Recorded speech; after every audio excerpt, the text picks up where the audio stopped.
So hello students, इस video में हम क्लास 10 की आपकी जो पॉलिटिकल साइंस है उसका जो पहला चैप्टर है लाइक पावर शेयरिंग उसके बारे में पढ़ेंगे। तो आपकी स्क्रीन पे एक स्लाइड आ रहा होगा। तो देखिए क्या है कि intelligent sharing of power among the legislature, executive and judiciary is very important to design for a democracy. थोड़ा सा इंट्रोडक्शन है, कहने का मतलब है कि किसी भी लोकतंत्र में जो पावर शेयरिंग है, जो शक्ति का बंटवारा है, वो बहुत ज्यादा इंपॉर्टेंट है। किस किस के बीच? Legislature, executive and judiciary. We start with two story from Belgium and Sri Lanka. हम इस चैप्टर में मेनली दो कंट्री पे फोकस करेंगे क्योंकि दोनों में पावर शेयरिंग की जो प्रॉब्लम हुई थी, एक श्रीलंका है जो हमारा एक नेबरिंग कंट्री है, तो उसके बारे में बहुत कुछ हम जानते हैं। दूसरा है Belgium. Both this stories are about the democracies handle demand of power sharing. मतलब कि दोनों देशों की कहानी में हम समझेंगे कि एक डेमोक्रेसी यानी एक लोकतांत्रिक देश में जब डिमांड होता है पावर शेयरिंग का, तो उसको कैसे हैंडल किया जाता है। और पावर शेयरिंग किसके बीच होता है? देखो, एग्जीक्यूटिव, लेजिस्लेटिव और जुडिशरी।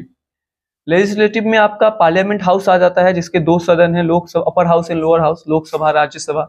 एग्जीक्यूटिव में आपका प्रेसिडेंट हो गया एंड जुडिशरी में मतलब सुप्रीम कोर्ट आ गया। कहीं से लॉ बनता है, कोई लॉ पास करवाता है, वगैरह वगैरह, जो बचपन की बातें हैं। अब हम आ जाते हैं हमारे फर्स्ट टॉपिक पे and that is story of Belgium. तो देखिए मैंने आपके लिए पॉइंट वाइज पॉइंट बनाया है, तो मैं आपसे रिक्वेस्ट करूंगा कि आप एक point by point he notes में लिखें, ठीक है। और आपको इस वीडियो के एंड में 1 मार्क्स के इंपॉर्टेंट क्वेश्चन, 3 मार्क्स के इंपॉर्टेंट क्वेश्चन और 5 मार्क्स के इंपॉर्टेंट क्वेश्चन भी मैंने दिए हैं पहले से ही। And for your kind information की इस चैप्टर से 2 मार्क्स का जो क्वेश्चन है वो नहीं आता है, और मैंने जो क्वेश्चंस बनाए हैं वो सारे आपके प्रीवियस ईयर के क्वेश्चन पेपर से इंपॉर्टेंट क्वेश्चन है जो कि आते हैं। तो चलिए बेल्जियम की स्टोरी से पढ़ते हैं, पहले शुरुआत करते हैं। तो पहला देखो, पॉइंट बाय पॉइंट पढ़ते हैं तो काफी इजी हो जाता है पढ़ना। पहला क्या है? Belgium is a small country in Europe. Europe Belgium जो है वो यूरोप का एक छोटा सा देश है। It has border with Netherland, France and Germany. इस देश की जो बॉर्डर है, हिंदी में इसको सीमा बोलते हैं, वो नीदरलैंड, फ्रांस और जर्मनी से लगता है।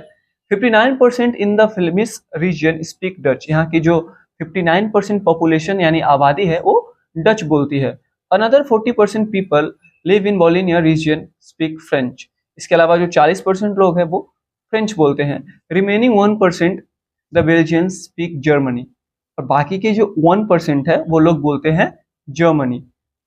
यहाँ पे आपको एक बात ध्यान देना है कि जो 59% डच बोलने वाले लोग हैं वो मेजॉरिटी है, मतलब पूरे बेल्जियम में सबसे ज्यादा लोग डच बोलने वाले हैं। लेकिन इसका ठीक उल्टा होता है बेल्जियम की कैपिटल यानी ब्रुसेल्स में। यहाँ पे क्या होता है? In the capital city Brussels 80% people speak French while 20% Dutch speaking. मतलब पूरे देश में मेजॉरिटी तो डच लोगों की है, लेकिन कैपिटल में जो सेकेंड मेजॉरिटी कम्युनिटी है यानी आपके फ्रेंच लोग, वो ज्यादा है आपके कैपिटल में। The minority French speaking community was relatively rich and powerful. तो ये जो पूरे देश के हिसाब से अगर हम बात करें तो जो माइनॉरिटी है यानी फ्रेंच, उन लोग बहुत ज्यादा पावरफुल है। Powerful in the sense of rich है, जॉब्स है उनके पास। This was the resented by the Dutch speaking community who got the benefit of economical development and education much later. इस लेकिन जो मेजॉरिटी पीपल है डच, उनका जो इकोनॉमिकल और डेवलपमेंट चीज हुई वो बहुत लेट से हुई। The tension between two communities were acuter in Brussels. Brussels में इनके बीच जो टेंशन वो काफी ज्यादा बढ़ जाता है। अब आते हैं थोड़ा सा श्रीलंका का मतलब इंट्रोडक्शन की मेजोरिटी इन श्रीलंका। तो श्रीलंका के बारे में थोड़ा सा आप ऊपर ऊपर से पढ़ लो, ये सब आप कॉपी में जरूर लिख लेना कि Sri Lanka emerge as an independent country in 1948। Sri Lanka को आजादी 1948 में मिली। Like other nation in the South Asia region, Sri Lanka has a diverse population. अगर हम इंडिया की कंपेयर करें, डाइवर्स पॉपुलेशन का मतलब होता है हिंदू, मुस्लिम, अलग अलग कम्युनिटी के लोग रहते हैं। उसी तरीके से श्रीलंका में भी सेम है। The Sinhala speaking are 74% and Tamil speakers are 18%।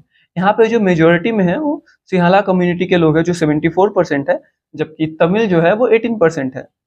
As you said, minority है। Among Tamil there are two subgroups. Tamil native of the country are called Sri Lankan Tamils. In the rest whose forefather come from India as a population worker during the colonial period is called Indian Tamils. देखिए जो 18% तमिल है उनमें भी दो सब group है। एक ऐसे तमिल है जिनको नेटिव तमिल बोला जाता है, श्रीलंकन, जो तमिल यानी जो आपके श्रीलंका के ही मूल निवासी थे। लेकिन कुछ तमिल ऐसे हैं जो इंडिया से आए हैं। जब कॉलोनियल पीरियड था, अंग्रेजों ने सबको अधिकार कर लिया था, अंग्रेजों ने कैप्चर कर लिया था, तो एक जगह के वर्कर दूसरे जगह जाते थे, तो उन्हीं के जो बच्चे हुए, जो उन्होंने कम्युनिटी बढ़ाई, उसको हम लोग बोलते हैं इंडियन तमिल। तो आपको एक बात याद रखना है, सिंहाला यहाँ पर 74% है, तमिल 18% है, और 18% में भी दो ग्रुप है, एक आपका इंडियन तमिल और एक है आपका श्रीलंकन तमिल, जिसको तमिल नेटिव भी बोलते हैं। अब आ जाते हैं, तब ये आपकी श्रीलंका की स्टोरी है। The leader of the Sinha community sought to secure dominance over the government by वर्चर ऑफ देयर मेजोरिटी। तो जो सिन्हा कम्युनिटी जो कि 75% है, उन लोगों ने सोचा कि क्यों ना हम मेजोरिटी के दम पे यहाँ पे सरकार बनाए, अपना डोमिनेंस करे। सो इन 1956, जो मैंने रेड से किया है वो आपके लिए बहुत इंपॉर्टेंट है। In 1956 an act was passed to recognise Sinhala as the only official language disregarding Tamil. 1956 में एक एक्ट पास किया गया जिसमें बोला गया कि सिंहला जो है वो श्रीलंका की ऑफिशियल लैंग्वेज होगी। सोचिए बाकी के जो 18% लोग हैं उनके लिए कितनी बुरी बात होगी। A new constitution stipulated that the state shall protect and foster Buddhism। एक ऐसा रूल पास किया गया जिसमें स्टेट जो है वो बुद्धिज्म को प्रोटेक्ट करेगा, क्योंकि जो सिंहाला थे हैं, मतलब उसमें बहुत सारे जो लोग हैं वो बुद्धिस्ट कम्युनिटी के हैं। All these coming measures coming on one after the other gradually increase the feeling of alienations among the Sri Lankan Tamil। इसके वजह से क्या हुआ, जो श्रीलंकन तमिल थे उनके मन में गुस्सा आना स्टार्ट हुआ। उन लोगों ने बोला यार हमारे साथ ऐसा क्यों हो रहा है, हम बिकॉज 18% है तो इसका ये मतलब नहीं ना कि आप हमारे साथ भेदभाव करोगे। As a result the relationship between the Sinhala and Tamil communities strain over the time. इसकी वजह से क्या हुआ, जो दोनों के रिलेशन थे, दोनों मतलब कि जो दोनों कम्युनिटी है सिंहाला एंड तमिल, उनके बीच जो लड़ाई है वो काफी ज्यादा शुरू हो गई। The Sri Lankan Tamil launch parties and struggle. Sri Lankan Tamil लोगों ने भी क्या किया, अपनी पार्टी बनाई और लड़ाई लड़ी। But their demand for more autonomy to provinces populated by the Tamil were repeatedly denied. लेकिन उनकी जो डिमांड थी कि जहाँ पे तमिल लोग ज्यादा है वहां पे हमको थोड़े ज्यादा अधिकार दीजिए, उनको माना नहीं गया। The distrust between the two communities turn in the widespread conflict, it soon turn into the civil war. धीरे धीरे जो उनकी लड़ाई थी, आपस के जो मतभेद थे, वो गृह युद्ध का रूप ले लिया। मतलब सिविल वॉर मतलब गृह युद्ध होता है, मतलब देश के अंदर ही जो बहुत सारे कम्युनिटी के लोग लड़ने लगते हैं। The civil war cause a terrible setback to the social culture and economical life of the country. यहाँ पे आपको इस लड़ाई सिविल वॉर की वजह से जो यहाँ पे सोशल डेवलपमेंट होता है उसको काफी ज्यादा धक्का पहुंचा है। यहाँ पे मैं आपको एक बात बता दूं कि जो श्रीलंका है, अगर हम बाकी उसको एशिया के कंट्री से कंपेयर करें तो उसकी जो हालत है वो काफी ज्यादा अच्छी है। वहाँ पे per capita income, even education system, बाकी जो भी है इवन इंडिया से भी ज़्यादा अच्छा है। लेकिन अगर किसी कंट्री में कितना भी अच्छा डेवलपमेंट हो, अगर वहाँ पे सिविल वॉर है तो धीरे धीरे तो वो खराब होगा ही, जैसा कि श्रीलंका के केस में भी हुआ और हमें देखने को मिला। हम पढ़ते हैं बेल्जियम की। So accommodation in Belgium. Belgium recognise the existence of regional difference in culture diversity. Sri Lanka के विपरीत जो बेल्जियम के लोग हैं उन्होंने रियलाइज किया कि हमारे यहाँ पे डिफरेंट आइडियोलॉजी, डिफरेंट रिलीजन के लोग रहते हैं। Between 1917 and 1993, sorry between 1970 and 1993 the amended their constitution 4 times so as to work an arrangement that would enable everyone to live together within the same country। इन लोगों ने क्या किया, 1970 से 1993 के बीच अपनी जो संविधान है उसमें 4 बार संशोधन किए ताकि सारी कम्युनिटी के जो लोग हैं अच्छे से रह पाए। Here are some of the elements of Belgium model. Belgium model की खासियत क्या है? पहली खासियत यह है कि constitution prescribe that the number of Dutch and French speaking ministers shall be equal in the central government. कितनी अच्छी बात है। हालांकि डच 59% थे और जो फ्रेंच है 40% थे, फिर भी इन्होंने क्या रूल बनाया कि जो सेंट्रल गवर्नमेंट होगा उसमें जो मिनिस्टर्स होंगे दोनों कम्युनिटी से इक्वल होंगे, इक्वल रिप्रेजेंटेशन होगा। बहुत अच्छा था स्टेप। दूसरा, many power of the central government have been given to the state government of the two of the region of the country. Central government की बहुत सारी जो पावर थे, जो अधिकार थे, वो स्टेट गवर्नमेंट को दी गई। बड़ी अच्छी चीज थी ये। Brussels has separate government in which both the communities have equal representation. जैसा हमको पता है कि ब्रुसेल्स यानी कैपिटल में जो माइनॉरिटी फ्रेंच है वो ज्यादा है और डच जो मेजोरिटी में है पूरे देश में कम है। तो यहाँ पे इन्होंने क्या किया, बोला कि नहीं, सारे मिनिस्टर्स जो होंगे इक्वल होंगे, रिप्रेजेंटेशन इक्वली दिया जाएगा। Apart from the centre and the state government, there third kind of government, this is community government. पहला सेंट्रल गवर्नमेंट और दूसरा स्टेट गवर्नमेंट के बाद भी यहाँ पे एक तीसरी तरह की सरकार देखने को मिली जो थी community government. In Belgium, the leaders have realized that the unity of the country is possible only by respecting their feelings and interests of different communities and region। लोगों ने रियलाइज किया है कि देश में शांति तभी रह सकती है जब हम सभी समुदाय या यानी कम्युनिटी के लोगों को रिस्पेक्ट दें, उनकी फीलिंग का सम्मान करें। श्रीलंका सोन एन कॉन्ट्रास्टिंग एग्जाम्पल, लेकिन श्रीलंका में इसका ठीक उल्टा देखने को मिला। It shows us that the majority community wants to force its dominance over other and refuse to share power, it can undermine the unity of country। Sri Lanka में जो मेजोरिटी में है सिंहाला लोग चाहते थे कि नहीं भाई हम ही लोग डोमिनेट करें, जिसकी वजह से कंट्री की ये हालत हुई। चलिए तो आपके दूसरे टॉपिक्स पे आते हैं, why power sharing is desirable. क्यों पावर शेयरिंग इतना जरूरी है? सो thus two different set of reason can be given in the favor of power sharing। Power sharing के सपोर्ट में हम दो रीजन दे सकते हैं। पहला, power sharing is good because it helps to reduce the possibility of conflict between social group. मतलब कि अगर हम शक्ति का बंटवारा कर देते हैं तो लड़ाई के जो आसार है वो कम हो जाते हैं। तीसरा, there is a second deeper reason why power sharing is good for democracy. Power sharing is a very spirit of democracy. कि लोकतंत्र में सत्ता का जो बंटवारा है, साझेदारी है, वो जरूरी है। और democratic rule involve sharing power with this affected its exercise and who have to live with it effects. Democracy में पावर शेयर होता है, कौन इसको प्रैक्टिस करता है, किसके लिए बनाया गया है rule.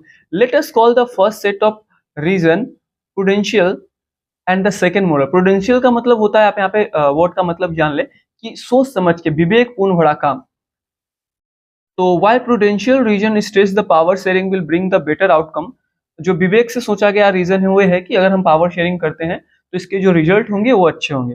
Moral reason emphasise the value of the power sharing is very over. जबकि जो मोरालिटी है वो रीजन ये कहता है कि पावर शेयरिंग जो है वो बहुत ज्यादा वैल्यूबल है किसी भी कंट्री के लिए। Forms of power sharing.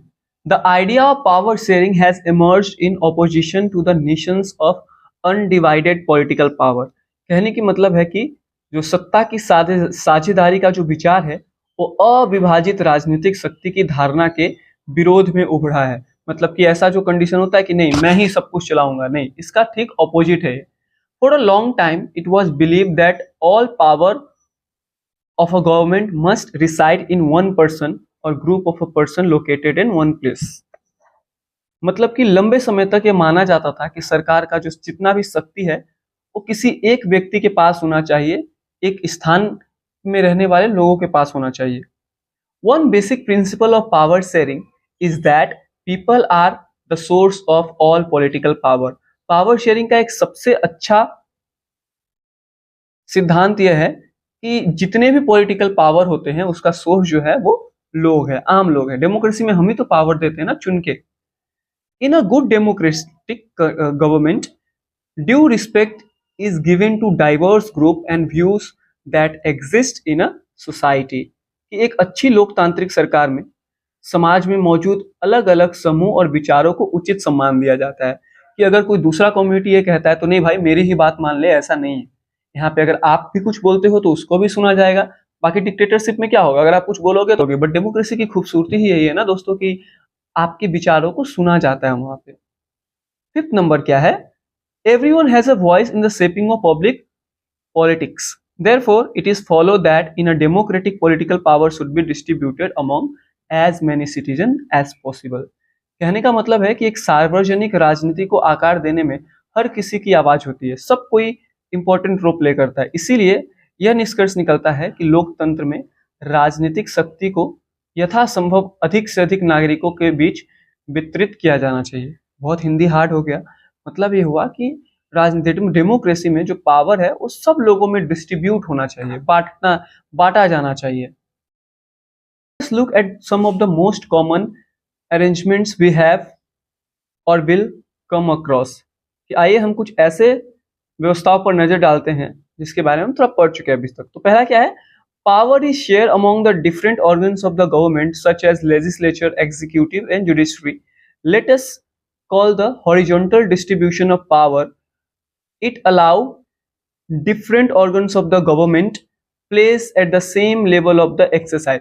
देखो अगर आपको हॉरिजॉन्टल लाइन और वर्टिकल लाइन में डिफरेंस पता है तो आपको पता होगा कि जो ये पावर डिवीजन होता है लेजिस्लेचर, एग्जीक्यूटिव या जुडिशरी के बीच, वो एक सीधा लाइन में होता है। आपको देखो यहाँ पे एक सीधा लाइन दिख रहा होगा, मतलब कि जितना पावर आपका एक लोकसभा राज्यसभा का अपर हाउस लोअर हाउस का है, सेम आपका राष्ट्रपति जी का भी है और सेम आपका जुडिशरी कोर्ट का भी है, मतलब इक्वल है, हॉरिजॉन्टली है। लेकिन दूसरा चीज जिसको हम बोलते हैं वो है power can be share among the government at different level. A general government of the entire country and government is provinces region level, the division of higher and lower level of government is called the vertical division of power। मतलब कि देखिए legislature, executive और judiciary है वो सब equal है, मतलब वो हॉरिजॉन्टल लाइन में आते हैं, मतलब एक सीधी लाइन, सब बराबर है। लेकिन आपका जो गवर्नमेंट का लेवल है वो आपका वर्टिकल है, मतलब सबसे ऊपर आपका सेंट्रल गवर्नमेंट, फिर स्टेट गवर्नमेंट, फिर लोकल गवर्नमेंट, ठीक है। अब क्या आते हैं, पावर में ऑल्सो भी share among the different social group such as the religious and linguistic group। community government is a good example of the arrangement कि सत्ता को अलग अलग ग्रुपों में, धार्मिक समूहों में और जो लिंग्विस्टिक भाषा के समूहों में साझा किया जा सकता है। सामुदायिक सरकार इस व्यवस्था का एक अच्छा उदाहरण है, मतलब कि कम्युनिटी गवर्नमेंट इस चीज का एक अच्छा उदाहरण है। Power sharing arrangement can be seen in the way political parties pressure group and movement control और इन्फ्लुएंस दोस इन पावर। सत्ता साझेदारी व्यवस्था को राजनीतिक दलों, दबाव समूह और आंदोलनों द्वारा सत्ता में बैठे लोगों को नियंत्रित या प्रभावित करने के तरीके में देखा जाता है। देखिए अभी हाल ही में हमारे इंडिया में क्या हुआ, रेसलर प्रोटेस्ट हुआ, उसके बाद किसान प्रोटेस्ट हुआ। फार्मर प्रोटेस्ट में क्या किया गया, सरकार को बिल वापस लेना पड़ा, तो इसको बोलते हैं दबाव समूह। अगर आपको सरकार की कोई बात अच्छी नहीं लगती है तो आप सरकार पे प्रेशर क्रिएट कर सकते हैं। अब आप यहाँ पे देखोगे कि मैंने आप लोगों के लिए कुछ क्वेश्चंस बनाया है जो इंपॉर्टेंट है। ये 1 मार्क्स के हैं, आपको नंबर थोड़ा अलग लगेगा, 6, 7, 8 क्यों है, क्योंकि जो जो मुझे इंपॉर्टेंट लगा वो व्हाट इज मेजोरिटेरियन। मेजोरिटेरियन में आप समझ सकते हो, believe that majority community should be able to rule country.